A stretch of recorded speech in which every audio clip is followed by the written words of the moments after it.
Thank you for. Please sit down for this new session, this controversy. Please keep silent. This controversy is entitled Development and Sustainability, What Choices for Humanity. We thought what a wonderful subject for a school of business management competition examination. So we have Mr. Bompard, the General Manager of Carrefour, the CEO of Carrefour. Then we have Jean-Dominique Sénard, the Chairman of the Board of Directors of the Renault Group. Hello. You are the usual suspects of Rencontre Économique d'Aix. And when we entitled this session a controversy, we thought we would find a good guy and a bad guy.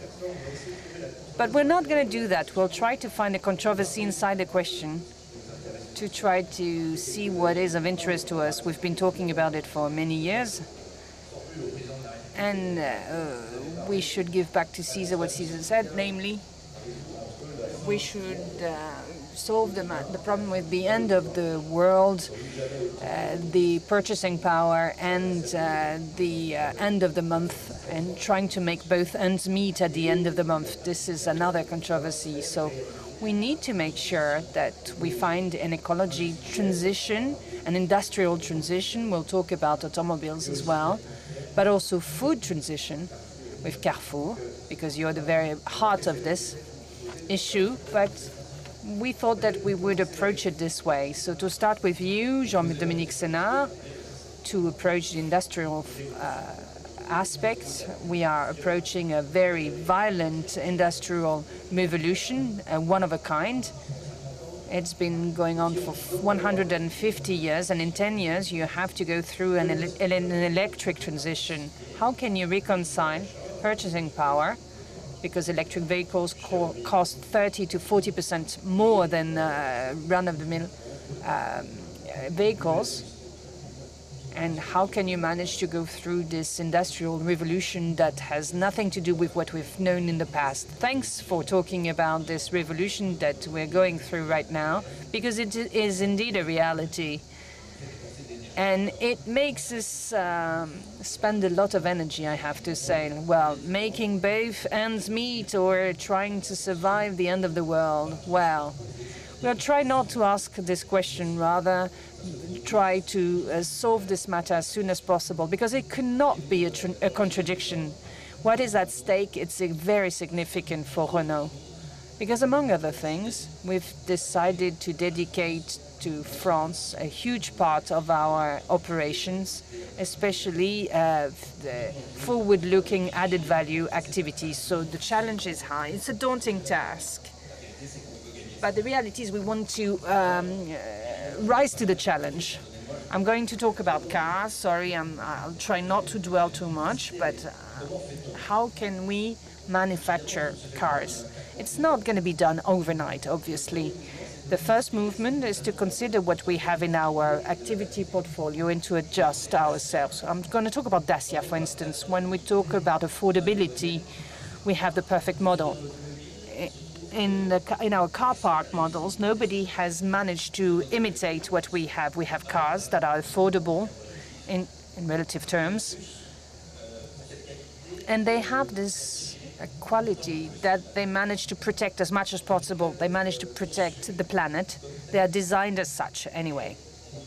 And both go hand in hand. For instance, Dacia cars, they're light. They do not generate a lot of fuel consumption. They do not consume much. And they can play with LPG as well. So we consume 9% CO2 less than for a combustion engine car. So they replace second-hand cars, and we see it often. And the cars that they replace are often very highly polluting cars. So there's a huge endeavor to go through this transition. And you can say, okay, but what about Renault in general? it is at the very heart of the issue. We have to manage to sell affordable cars, even if they're manufactured in France, and we're going to make it. If I can take just one example, the Renault 5, which is going to be on the market next year, it needs to be affordable. Okay, the challenge is high, but we're going to make it. We're going to rise to the challenge. And this car, among many other cars that will be on sale, they will be equipped with all the technology. They will even have a smart electric network system. With the Renault 5, we can feed actually a house in terms of electricity, and a well-equipped car battery can feed a whole household if it's nearby, so it can actually feed for the low hours and the high hours. How about China? We can buy cars from China that may be more efficient. We have one from China, Screen. Maybe you know it. There's a French brand that is in competition with the Chinese tsunami cars, if I may say. But that's not the thing for us. We need to manufacture between 400 and 600,000 cars. This is what we're trying to do with the general management of the group, and to create at home a major development pole for e-cars made in France. And the quantity will allow us to manage to reach the threshold where affordability will be reached. And there's another way of approaching this issue which is key, namely the matter of circular economy relevance. We have saved the factory of Flins. It was to disappear when I became the president of Renault 4 years ago, because we transformed it totally, and it's a leader as an e-car manufacturing plant. It's one of a kind. I'm making a lot of tours of this because there's the overhaul of second-hand cars, batteries, everything is happening in Flins. It's extraordinary. You see, even with the new cars coming up, the Future Scenic, for instance, its concept was presented with 70% by 70% of recycled materials. It's considerable. So the model is changing, but I want to say that we try to do our utmost to go as fast as possible, to rise to the challenge, and to make both ends meet, but also to save the world. Thank you. So let's have a round of applause at the end, otherwise we're gonna... but thank you anyway. Alexandre Bompard. This matter of inflation and purchasing power has gained momentum. We've talked about the Red March. In distribution sector, we talk about a green or yellow autumn. Well, we've had some price reductions, but this has overwhelmed completely the value chain, the way you approach the consumer and the citizens. But the consumer and citizen, they want purchasing power, they want to eat well, and they also want to have a cleaner earth. How can we reconcile everything? Is that possible? Well, this is a difficult equation. When we see the title, Development and Sustainability, obviously we focused on environmental sustainability, and we understand with what Jean-Dominique said that the industrialists, the distributors, the corporations that focused on innovation are trying to create solutions, and they have done so faster than we could think. But the issue that came up when we had crisis after another is the resurgence of the social issue of purchasing power. It's social sustainability, and it's very powerful. What does the consumer say? What does the citizen say? I do not want to pay the bill. I do not want to pay the environmental bill, the energy bill. It was said during the Yellow Jacket crisis, and we have a two-figure inflation rate in the food area. And they say, I cannot pay for a responsible and sustainable food transition. This figure It's the first time for 25 years that the volume of food consumption is going down. At the rhythm where we're going, it will reach the level that we had at the beginning of the year 2000. This also is due to the fact that high-quality products, fresh products, bio products are collapsing. Clients cannot pay anymore. When you talk about collapse, can you give us a few figures? Well, it's a segment that was going up at in two-figure prices, and it's -10 now. So what do the farmers do? What do we say to the farmers? Well, first, sometimes they don't want, and I'm struck by the fact that consumers do not wish to go back to consumption segments that correspond to the world market. They chose Amazon rather than the bookshop. They like Shein rather than local clothes shop. If they have strawberries that are French, but they are higher priced, they are unsatisfied. And they want also out-of-the-season fruits all the time, all year long. And they turn towards the set and they say, okay, please solve the contradiction yourselves. It's your role to solve it. It was presented by my colleague in his own industry, but in our own industry, for instance, we have a lot of waste, food waste. The only way to solve it, the controversy, the paradigm, sustainability and development, we have a systemic approach where we say, how can we reduce by 50% the food waste in Carrefour Group, namely to push back the expiry dates, to have anti-waste baskets as well. I talked with the To Go Association leader to work on waste, to launch a set of programs to solve this equation ourselves. How can we solve this from an economic point of view? Over the long term, we see that the waste is going down. There are new expenditure coming up. We have mobile phone, internet bills coming up.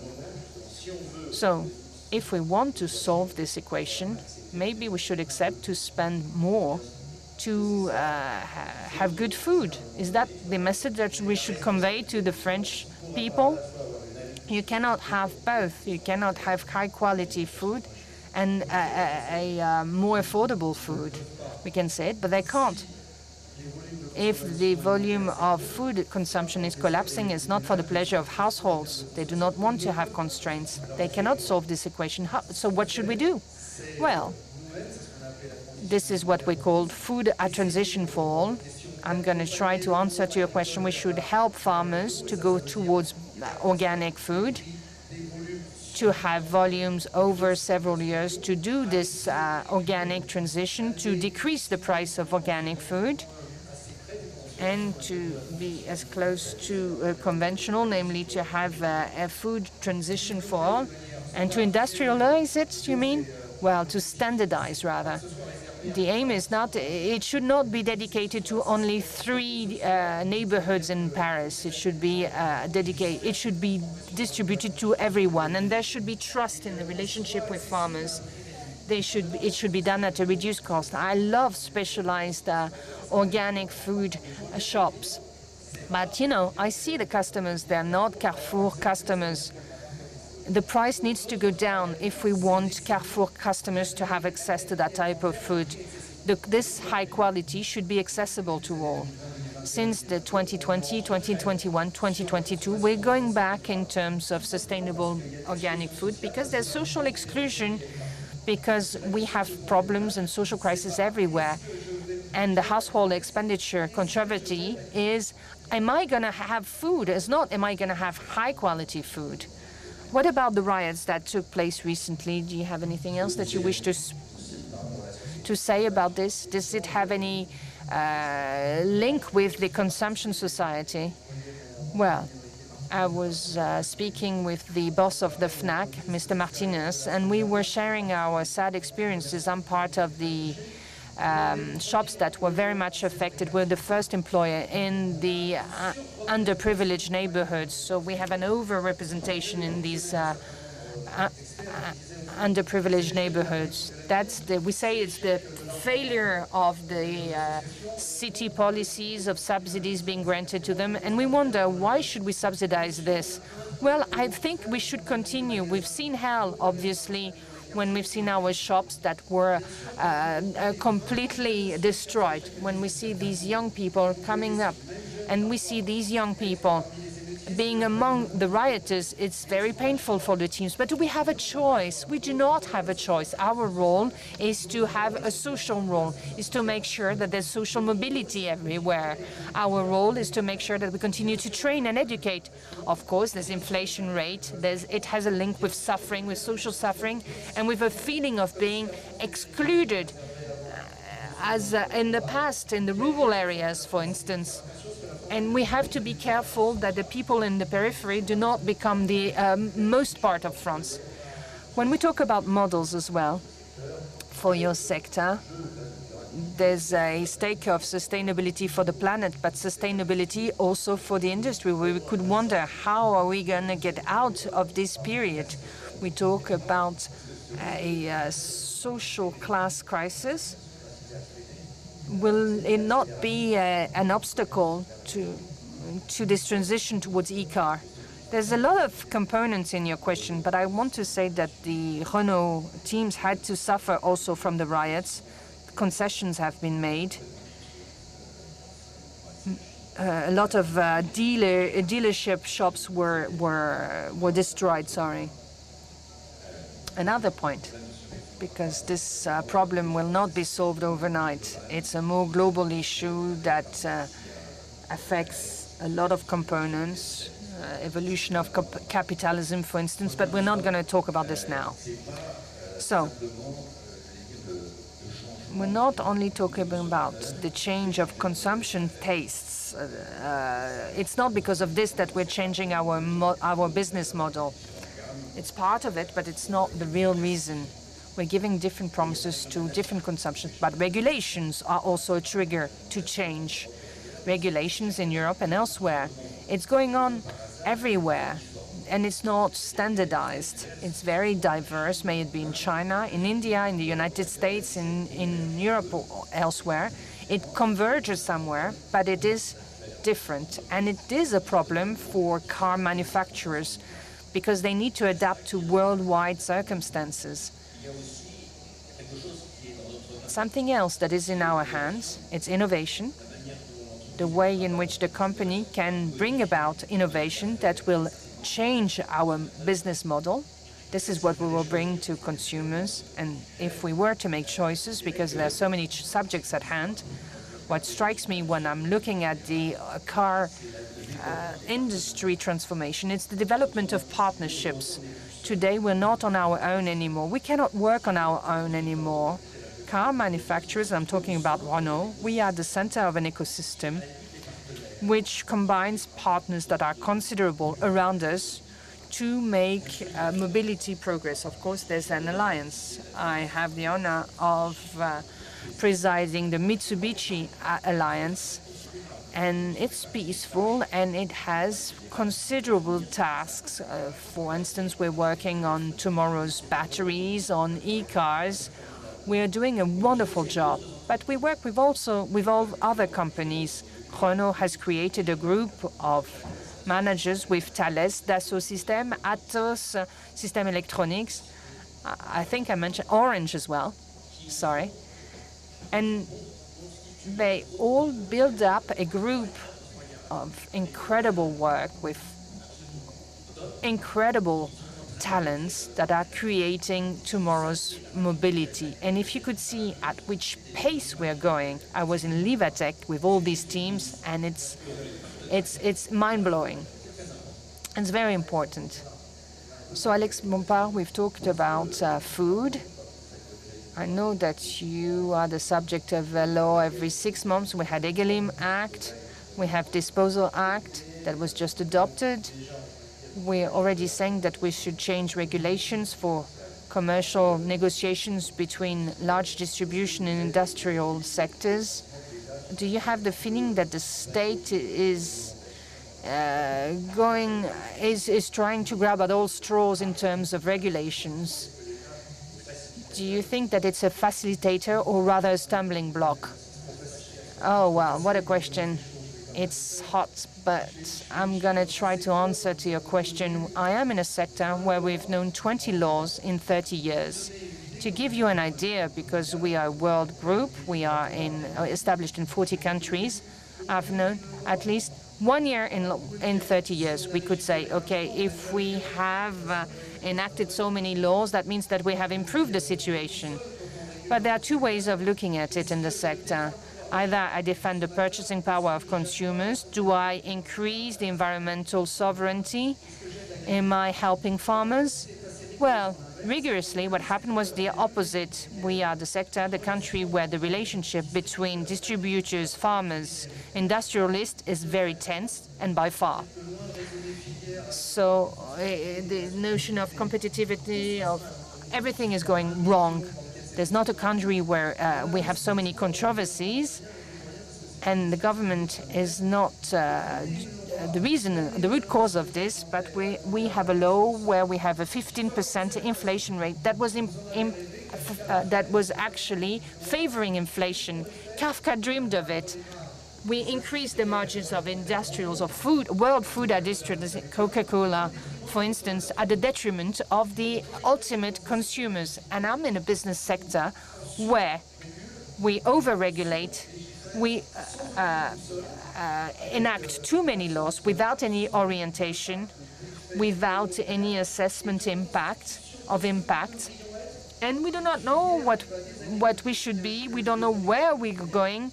And we should include distributors, farmers, and consumers. So I'm waiting for the next law with impatience, because I can feel that legislators or parliaments should have a new idea in the coming months. And we'll have to adapt, because we're facing it every time. I'm saying it with a smile on my face, but also with resilience. There's so much to do for competitiveness.